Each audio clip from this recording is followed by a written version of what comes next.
Hello, and welcome to another show of Waking Up, conscious discussions about our changing reality. My name is Carolyn Greenlee. I am your hostess, and I would like to it's not even an introduction.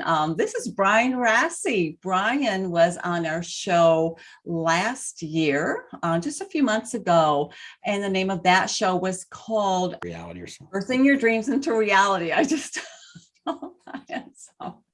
So anyways, this is a very relaxed show. Yes. So to get, more information about Brian, beyond this show, there is, you can find that in that other show.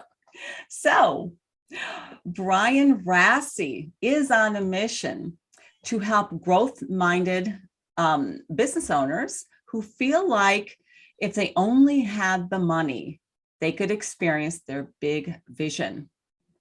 Brian's results-oriented approach helps remove essentially all barriers to business growth through a unique structure of planning, mindset mastery, plus extensive financial expertise. He loves seeing the success clients actually achieve by being able to finally say yes to the right money at the right time in the right way to fulfill their mission and vision for their businesses. And what he really hasn't included in this intro is that Brian is also very much the master of blending our spiritual principles or the laws of creation in all of his programs. And Brian also just came out with his wonderful book called Lack or Success. And it's beautifully put together, Brian, really, really wonderfully done. I've been working through it and it really is amazing. But first of all, welcome to the show again, Brian. I am really glad that you're here. Carolyn, I'm fired up. I always love coming on your podcast and talking with you. I mean, this is great. I'm so excited for this podcast. Awesome. It's always great to have you on here too. And I know you've been really busy, not just with the book, but with, prior to hitting record, we were talking about, Brian's business is just really exploding. And he's kind of having to grow more arms, I think, to manage it and all that. But I know you can do it, Brian. It's been a fun journey. Yes. We're always being asked to grow. It's a lesson. It's a lesson. That's a principle of creation, is that we're always in the state of creating. If not, then we're in a state of, being stuck. And that's not, we're not aligned then. And your book talks a lot about being aligned. So, first of all, what was it that got you to write this book? Oh, that's a loaded question, but I'm glad you asked it, Carolyn. For years, and many of you listeners don't know my background, but for the last people who've come to me for money since 2004, and my late significant other, who was really good friends with Carolyn, was my business partner.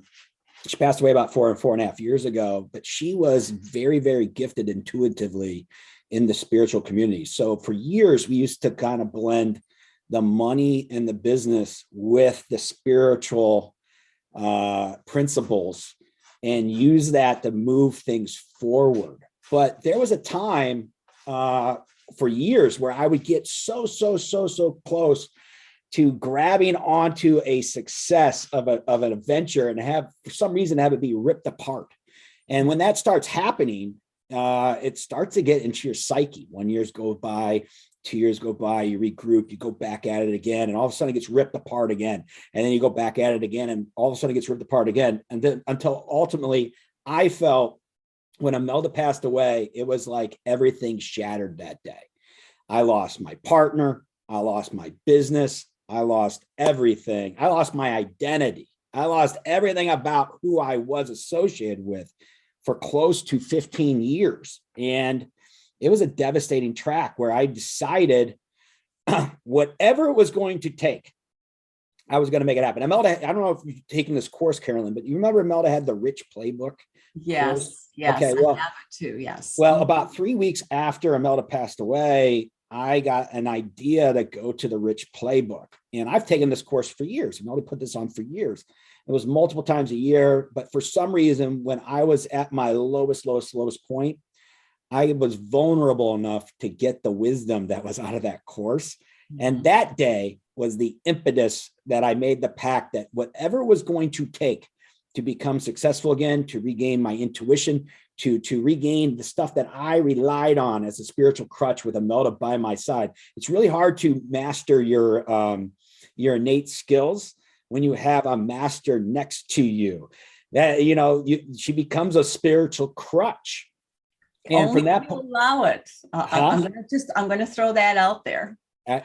Is that when you allow someone else to master and guide you, then that's an issue. However, when you become the master, then you can walk side by side with another master. True.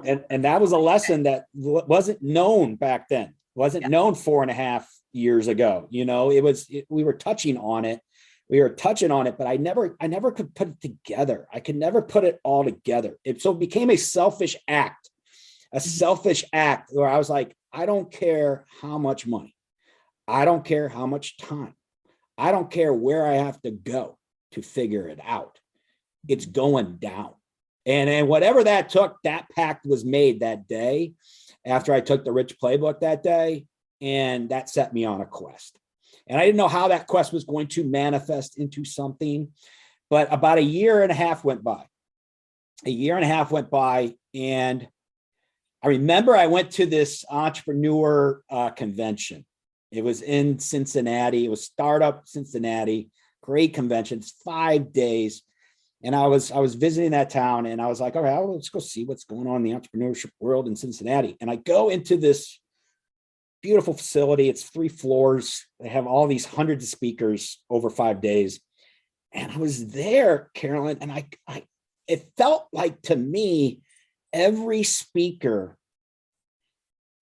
was talking about failure. They were talking about failure.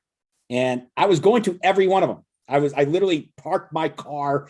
I did not leave the facility. I went to speech after speech. After the first day, I was like, why am I getting this urge to write about failure?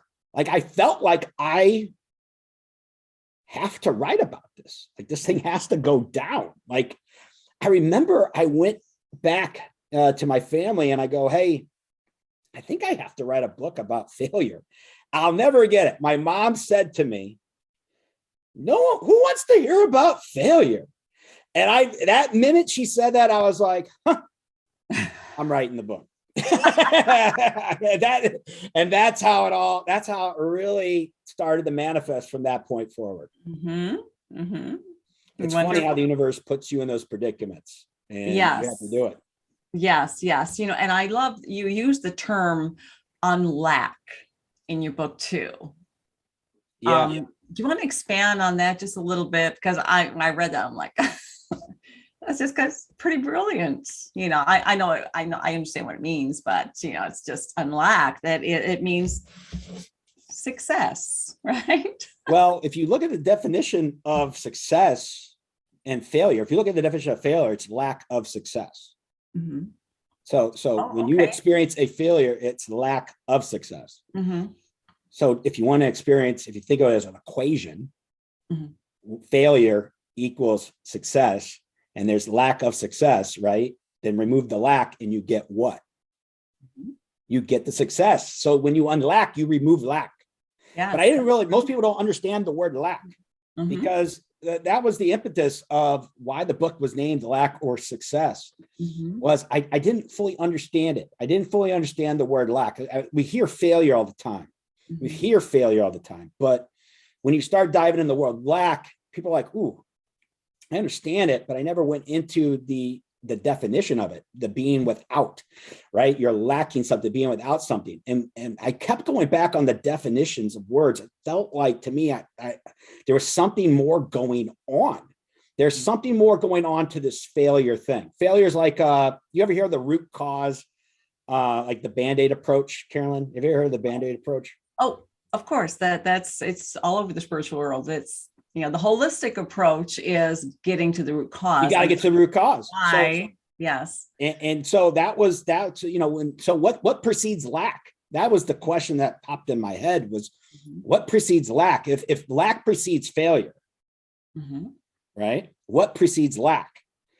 And that was the state of being without. And then there was some multiple other definitions that we go into the book of what we realized was it really came back to there's a meaning behind experiencing lack. Why would you experience lack? Why would you experience it if there was not something more a part of the journey of it? And it became back to one of Imelda's principles called magic, multi-dimensional alignment with God's infinite creation. And you talked about alignment earlier in the book. You have to become aligned. You have to become aligned with what you are truly seeking. And that first starts with, why are you here? Why are we experiencing so many failures? Why are we experiencing them? It kept driving me to figure out this quest of why does failure happen? And why does it only happen to certain things or certain people at certain times and not for others? Like, is there a magical switch that turns it on and off? Or is it something else that's going on? It was very, very frustrating, the journey of figuring this out. I don't know about you on your journey. Yes, absolutely. Everything that you're talking about, the same thing, especially, as I was writing the book, Re-entering Eden, Reclaiming Our Wholeness and Divine Truth. I had to understand the other side. I had to understand both sides. We are two sides of the same coin. We are our authentic, aligned soul self. This is the alignment. But we are also here to experience our ego self. And this is all the mindsets, all the beliefs, everything that the outside world is telling us to do, or is the truth. It's very, it's not connected to the wisdom of the soul or to creation at all. It's ego-based. It's based on fears. And so part of that lack is part of that. It is a fear when people are lacking, and there's, people are experience lack in multiple ways in their life. I mean, it just invades every area of life. But it is that mindset. It's part of that other side there are two sides of the coin. So you can't run away. I mean, running away from, what you did, you embraced lack, just like I embraced fear. The opposite, the ego, understanding it, had to walk in it, let go of that, and really, really get deep into that to really understand it, to find freedom, and to understand that there's value in both. There is wisdom when you are experiencing the opposite of your aligned truth. That's why we do this, is to gain tremendous wisdom. To have the experience, because in creation, we have everything at a moment's notice. We're fearless. We are free. We are abundant in every beautiful way. So we said, hey, I would like to know what it's like to not be able to do any of that stuff, or to think that I can't do it. Right. Well, it's so true. I would consider that an epiphany. We have epiphanies along the way. And this goes back to, and you'll see this, and I'll share something with your audience, Carolyn, is, I believe that at certain points, we all get these epiphanies. We all get these failures. These things are wake-up calls that come to us trying to get our attention. And this is part of the self-mastery journey that we are on. We are on a self-mastery journey, yes. And there's certain epiphanies going on. And if I forget about it, just know for your audience, we created a self-mastery, epiphanies and self-mastery series that your audience can text 411321, the word mastery, to it, and they'll get this wonderful clarity of all the most important 5 epiphanies that happen on the journey that I feel everyone that goes on a self-mastery journey to get to success must know and realize this information to be successful. So okay, great. And I'm going to have all the information, as well as, all of Brian's contact information, how to get the book, all of that, in at the back of the video. And also this is in audio form too, so it will be in the description as well. So I will make sure that you get that information. If I don't mention it, I do have it written down to mention that too at the end. So okay. yeah. So yeah, this is good stuff. Really, really good stuff. So yeah, we are all here. We're on our way home, as I talk about the ascension, the awakening of humanity, creation's like, hey, it's your kids, it's the game is over. You've been doing this for thousands of years, and now it's time to come home. Remember, you signed that contract. You knew this. So now it's time to wake up.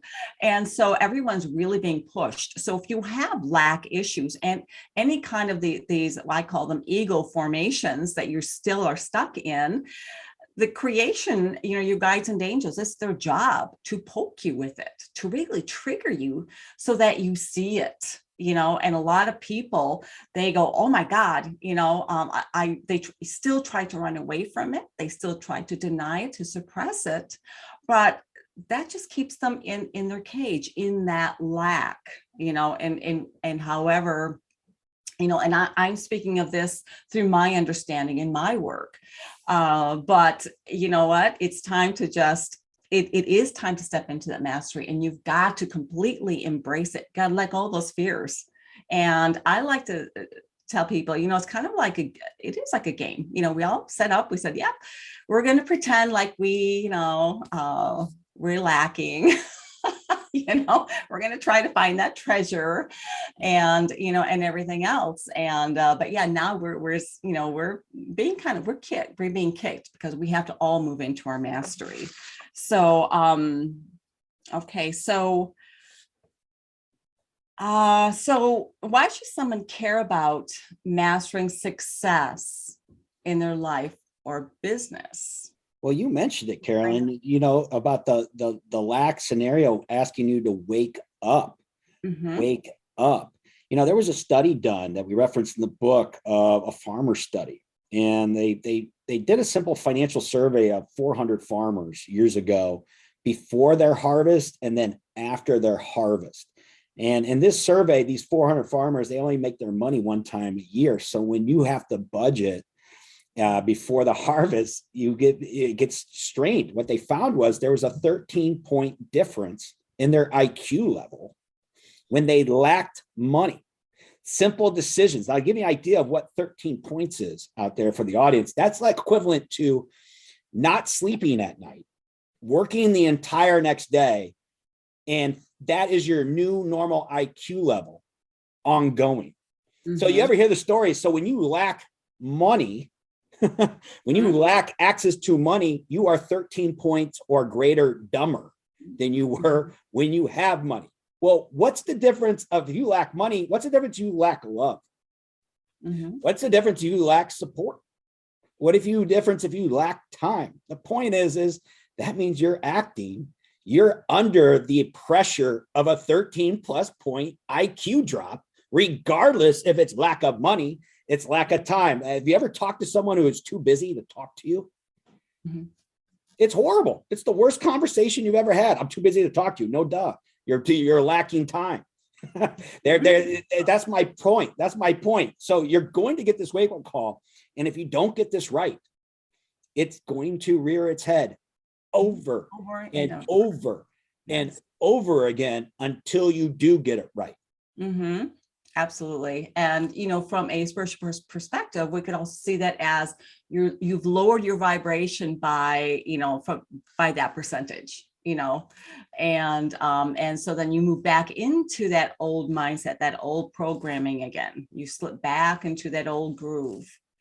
And, but, when we finally choose to, just like what you did, no matter what, I'm going to just keep climbing out of that groove, out of that old hole, and do whatever it takes.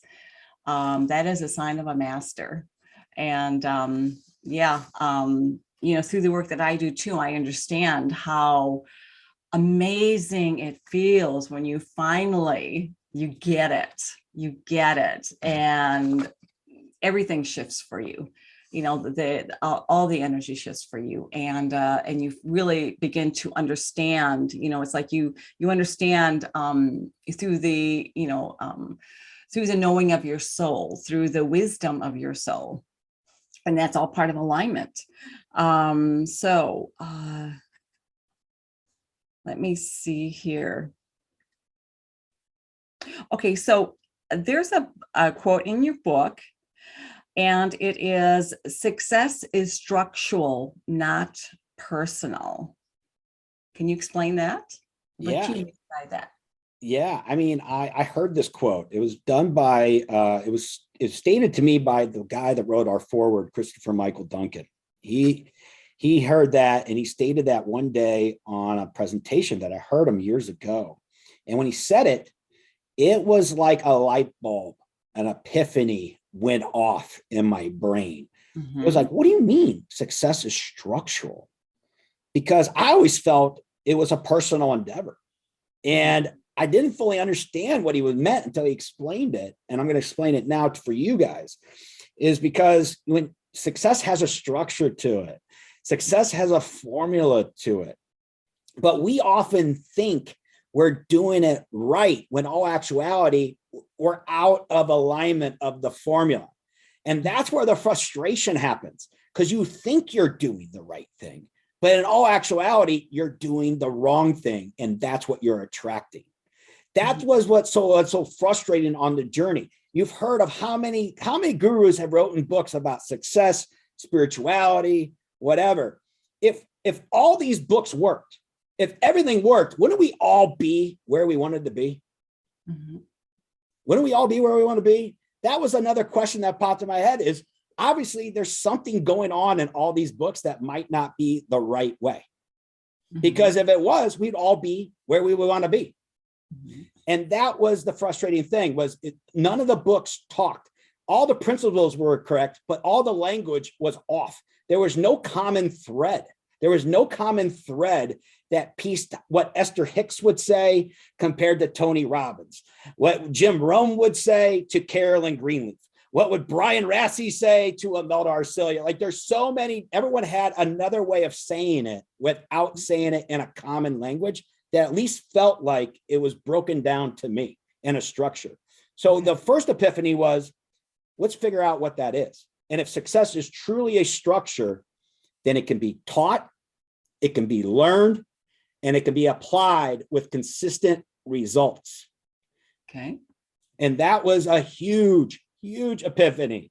And it's probably the foundation, because what you don't know, and you mentioned this about vibrations, Carolyn, it kind of takes us to a different structure, is I don't know about you, in the spiritual community, especially when it comes to money, you've heard in the past that money's vibrational. Have you not? Just like anything else, it's an energy. It's an energy. Now, I would throw some pushback on that. Okay. I would throw some pushback on the vibration. I don't know about, I wouldn't call it vibrational. I think money has a vibration to it. But I would say if you've been vibrating for years and the money hasn't shown up, it's telling you that it's not just vibration. You're missing another part of the structure. Right. It is your relationship to that energy. I mean, everything is energy. So if money is energy, the vibration that it holds is connected to the vibration, to your vibration and your belief about money. That's one portion to it. Okay. That's one portion to it. That's part of the structure. That's part of the structure, is the belief that you are abundant, the belief that you have to be abundant so you don't have lack in your vibration. But there's another portion of the structure that people often miss on this journey.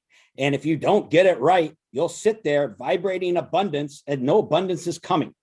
I don't know. There's no abundance coming, because I've sat there for years vibrating abundance and all of a sudden nothing showed up in my bank account. I don't know. And it has to do with the structure. You have to realize that success is structure. It's not only energetic structure, but it's also money structure. You need to get both correct to get both. So what you're saying is that it is the alignment of your spiritual self and your physical self. What is going on the physical plane as well as the spiritual plane.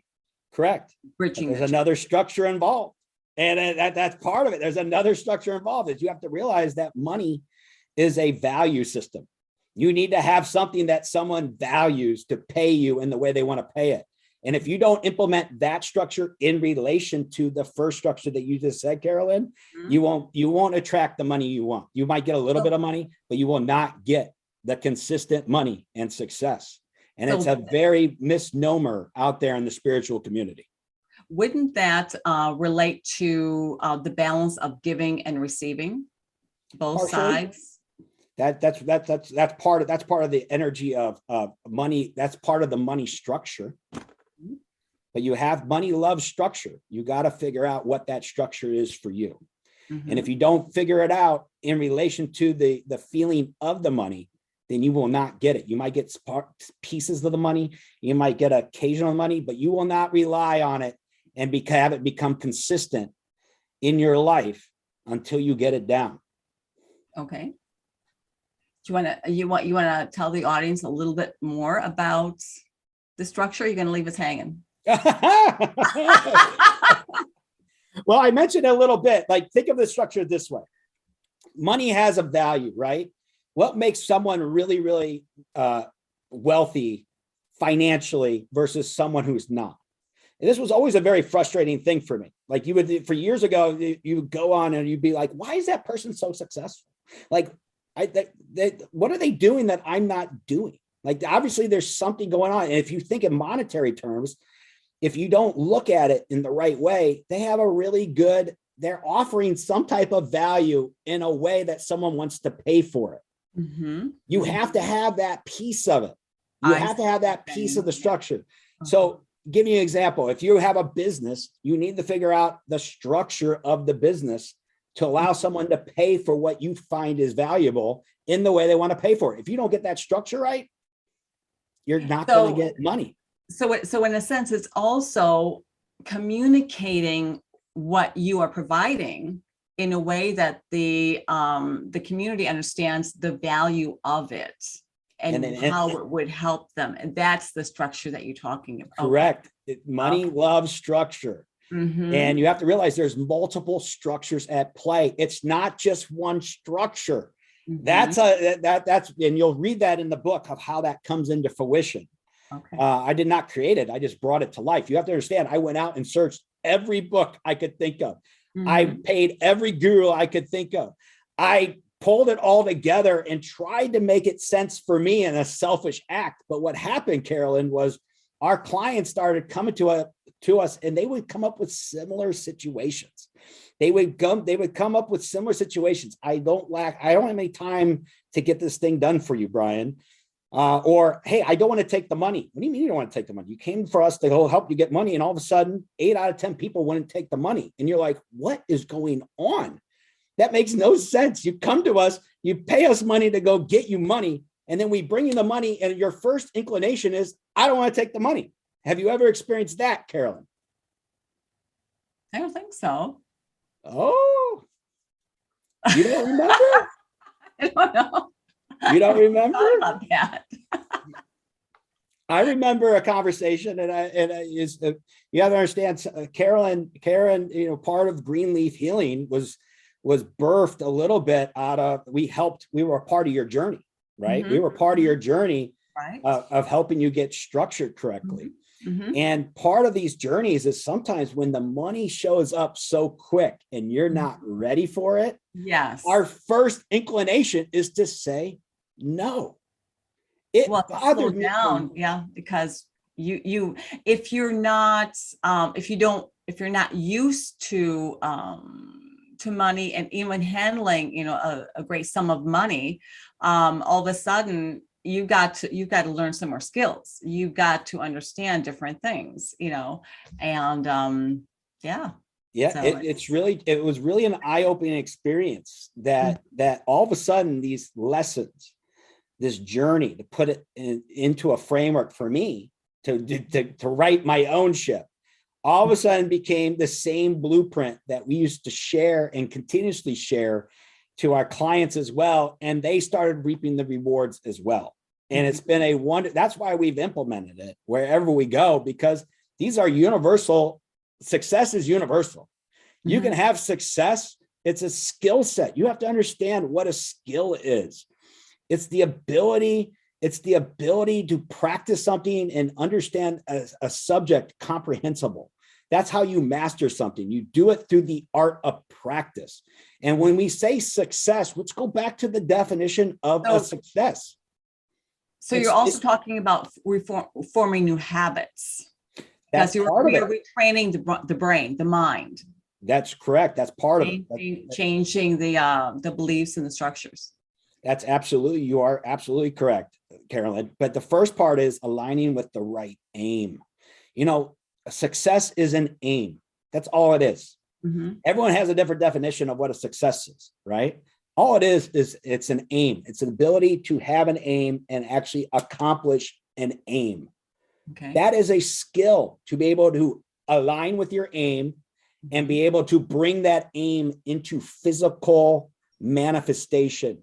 That is a skill set that everyone on this call or whoever watches this video and now or in the future will realize that you've been doing this your entire life. If you're not experiencing this on a daily basis, then it's telling you your structure's off. You might, if you're not experiencing it, you're attracting exactly what you are, and it's your structure's off. And if that's frustrating to you, if that is absolutely frustrating, like it got to me years ago, you've gotten to the point where you need to unlock and figure out the right structure for you. Yes, because we are the creators of our reality. And so this unlocking is all mingled into our beliefs and our thoughts, and it's also generational. I mean, it's something that is handed down, where I believe that people that come from wealthy families for generations, that is it is part of they're born into that environment. They are breathing and eating and they are in that environment continuously. So for them, they have that mindset that they have been nurtured into, but for people who are born into families that, that are also experiencing lack, to me, that's also, says, that's part of what your soul's journey is to understand lack and to take that challenge and overcome it. How can I turn this around? So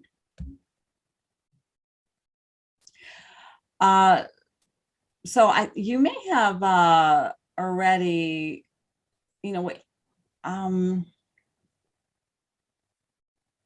you may have already, well, we've kind of touched on this, but this question here too is, how does one actually master success? How would you define that? Well, that's a very good question. I heard the story. I quote it in the book. It was by Kevin Trudeau. He's kind of he wrote he was a best-selling author, and he's known for his mastery as well, millionaire, multimillionaire, and so forth. But he had a story he said one time about when a Shaolin monk visited him one time, and he was a connoisseur of the martial arts. But if the audience knows about a Shaolin monk, these guys are, they are proficient not only in the mind, but physically in their spirituality, right? And also physically in their art. And he said something about a story about, I'm not afraid of someone who's thrown 10,000 punches one time. I'm afraid of the person that's thrown one punch 10,000 times. And his point is the one that throws the punch 10,000 times, that punch, they're pretty proficient and masterful in the way. And it goes back to understanding how to master something. It's a skill set that you practice over and over, to the point where if you practice something 10,000 times, it would just happen automatically. Just like when you drive a car, you ever drive to a new job, sometimes you put it in the GPS and it takes you listen to the GPS and you get to that work. And then all of a sudden you get the job, and then you drive that a couple of times with the GPS, and all of a sudden you don't need the GPS to get to work.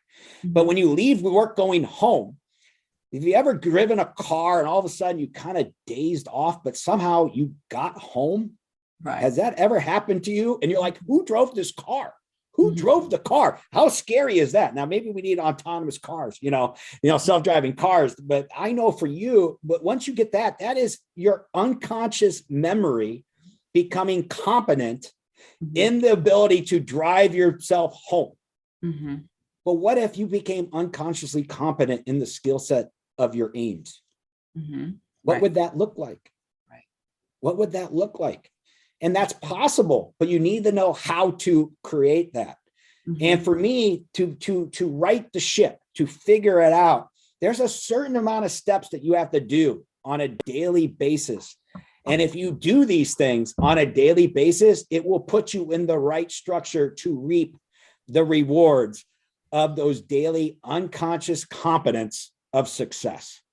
And that's how I feel, that if you do these things on a regular basis, steps, and they don't have to be in alignment. They don't have to be perfectly like you have to do 1 before you do 2, before you do 3, before you do 4. You just got to do the base foundational stuff over and over again until you tip the tides to be more in alignment with your aims than not in alignment with your aims. And that's how mastery begins and stays. And, I am going to just add this too. I always tell people, whatever you are trying to master is always going to master you, because you are an infinite being of creation. You are always in the state of expansion. So if your goal is to master something, that thing that you are trying to master is always going to be ahead of you. So it's just a continuous journey. And that is what creation is about. And that's what we are about as creative beings, is that we're always expanding ourselves. So we're always, we come into that place of mastery where we finally get it and we're elated. However, the journey doesn't end there. No. It just gets more exciting, because now you start to understand, this is how that game really works. And now you're no longer a victim either. It's funny you say that, Carolyn, because it brings it back to the art technique that we talk about in the book. The art technique is the ability to align, raise, and transform any failure into a success. And when you realize these 3 major components, and there's 9 steps to that, you'll realize what Carolyn has touched in on was step number 9. When you realize a success, you have to realize the minute you realize that, you're going to then be asked to grow again, which means you have birthed a new dream, a new desire. Some people would call it Nestor Hicks, being in the vortex. There's some things that you've heard over and over from a lot of spiritual and very wise teachers. It's just once you understand how that's in full alignment, when you hit step number 9, that's when you're going to be asked to grow. And Carolyn, you remember with Imelda, she used to consider it like a tornado. You're always revisiting the same spot, but you're higher up on the echelon of the growth. So it might look like the same cycle coming around, but you've just risen that much more in your endeavor. And that's what happens with your desires. Yes. Wonderful. What else would you, what about, chapter 5, the key to figuring it all out? What's what little tidbit can you give us about that? And we've talked a lot about a lot of the pieces of it, but is there anything you want to elaborate on that part? Oh, yeah. I mean, the key to chapter 5 is really coming down to understanding how your mind is one of the main components to the equation. It's one of the main components, but most people figure they stay on the main component of the mind. They talk about the unconscious. They talk about the subconscious. They talk about hypnosis. They talk about, there's so many different modalities out there. And this goes back to my earlier premise, was there's so many people talking about one spoke. It felt like they were all touching about, this is the spoke. And you're like, okay, I'm going to go to this spoke and I'll do this spoke. Just tell me what I got to do, Brian. Tell me what I got to do. That's all I ever ask. Like, Carolyn, just tell me what I got to do. And if this is what you tell me, I'll go do that. And then you go do that. And all of a sudden you're frustrated because you don't get the result that you're needing. It's because you don't have the entire spoke of the wheel. For me, in my journey, the key to figuring out was understanding how the mind works. It was a major spoke that was eluded me for many years. Like, how does the mind really, really work? And why is it so important to understand how the mind really, really works? Was a key to figuring it out for me. Now, for some people on this call, they're like, oh, I know how the mind works. Okay. Well, if you're that person and you're not experiencing success on a daily level, it's telling you you're missing something else, another spoke in the wheel. So come get all the spokes in the wheel and understand how all the spokes work, and then figure out the right framework to do that on a daily basis so you reap the rewards that you should be reaping every day of your life and business. Yes. So, and I was going to say, it's about bringing all of these different elements together. As we mentioned, we have the spiritual aspects, the soul's wisdom and the knowledge and all of that that we need to be in alignment with. We need to be in tune with. Because that really brings forth a lot of the magic. But then there is the physical reality that we are here to master, to be the captain of our ship. It just, it kind of entered my mind of, it's kind of like a mother who is taking care of all of her children.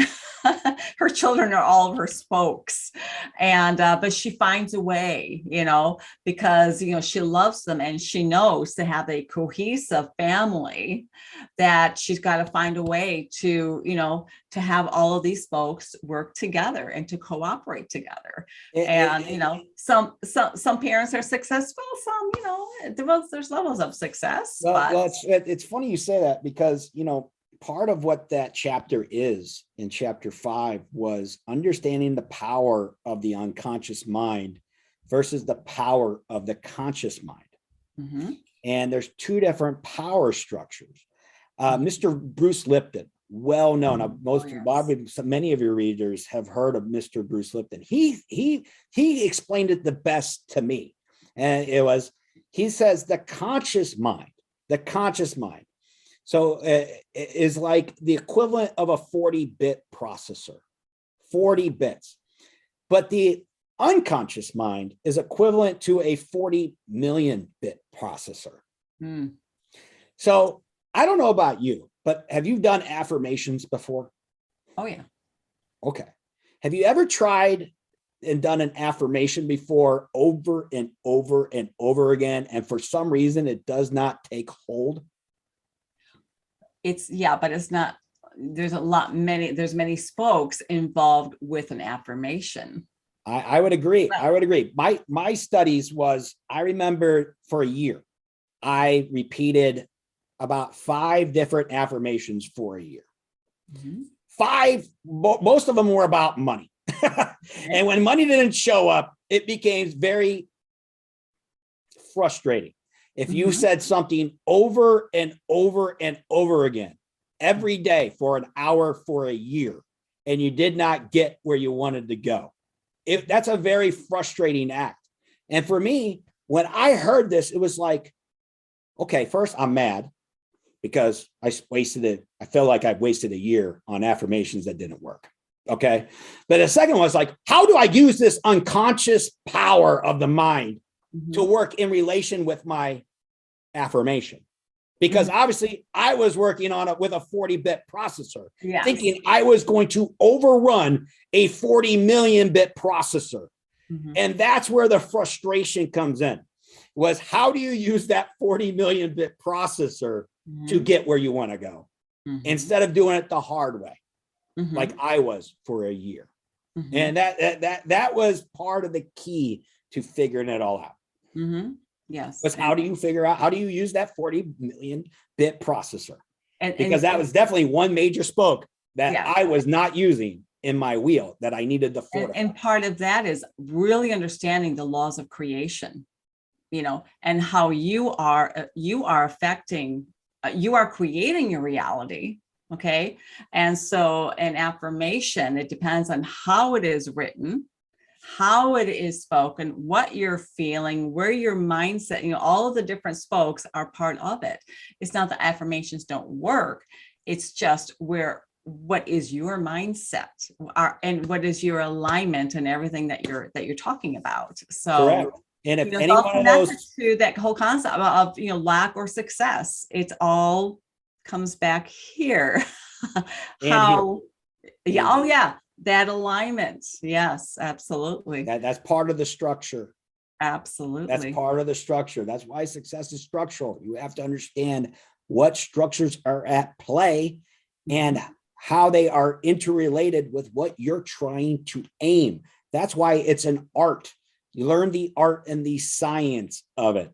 You can be an artist and you can be scientific. You have to blend them together to be able to reap the rewards. That's what a master does. You've been doing it your entire life. Just remember, you're masterful. If you have not experienced it, and I say some people on this call might say, Brian, you're full of it. There's no way you can master something like success. And I would say to you, no, you can. It's no different than mastering typing.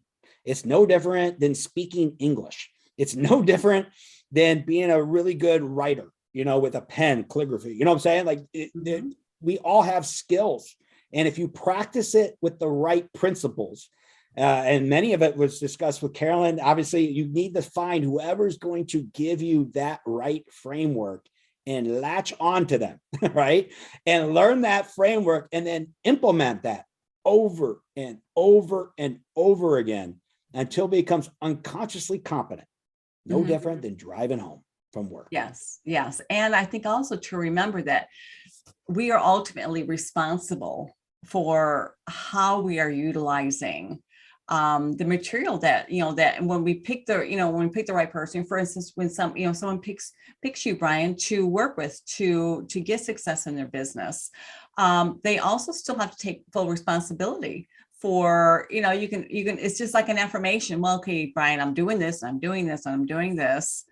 But, you know, are they really responsible for tending to all of the spokes within their person, within themselves? You know, that's tremendous. And, you know, I run into that in my business too, with my clients, you know, is, well, you know, yes, you can do this, this, and this, but, you know, you've got to really be in it to win it. You know, you've got to be really committed. You've got to be really aligned and do that inner work and take full responsibility. So, so Brian, do you have anything else that you want to share with our audience? I would say the overall theme is success is a skill set that you can master. It can be taught, it can be learned, and it can be applied consistently on a daily basis. And when you do this, what we used to feel inconsistent becomes consistent. What used to be really reactive becomes proactive. And you'll become so confident, so feeling of unstoppability that you can accomplish anything you want in life and business when you get these principles down and understood and implemented in the right structure. Choose wisely. And of course, it is possible for you.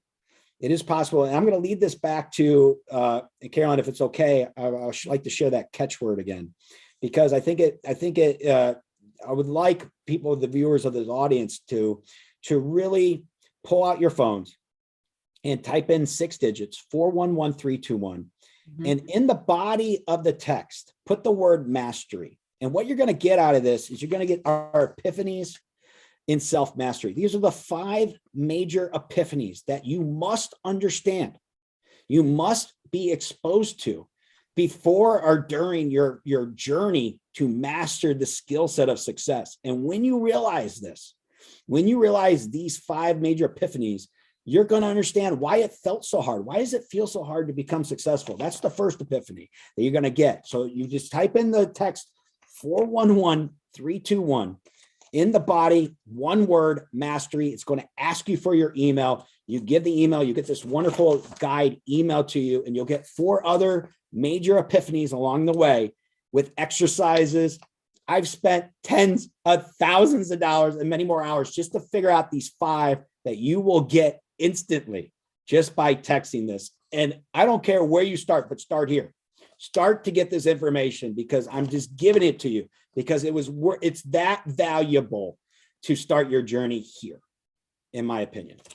So Awesome. And definitely possible.